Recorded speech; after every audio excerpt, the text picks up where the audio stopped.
Buongiorno, è il 17 maggio, partiamo con le notizie dalla provincia di Padova, dal Mattino di Padova. ZTL, più varchi e controlli per smascherare i furbetti. È stato rivisto il piano dal 29 maggio, cambiano le regole e si fanno verifiche approfondite sui mezzi in uscita. Attivate 13 nuove telecamere, modificati gli orari per il carico e scarico merci.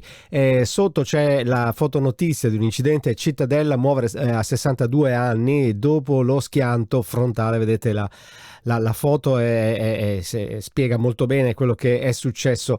Sequestrato centro massaggi a luci rosse gestito da cinesi, erano 5 le donne trovate.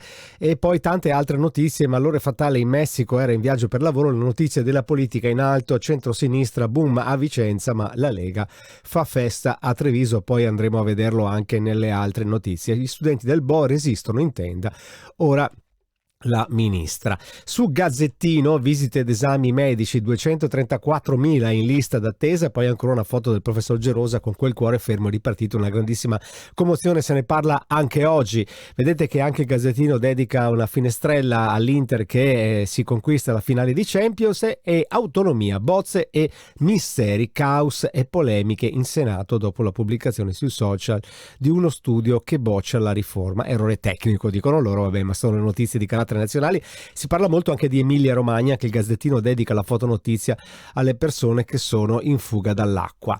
Su Corriere del Veneto, Zaia, con il nostro stile si vince, probabilmente sì, infatti qui si parla di Zaia ieri a Treviso, dove c'è stato un Gentilini show, il governatore a fianco di Conte, erede, è presto, dice, non fatemi sentire vecchio, Zaia vuole fare ancora il presidente della regione, ma tutti parlano di Conte per questa scelta.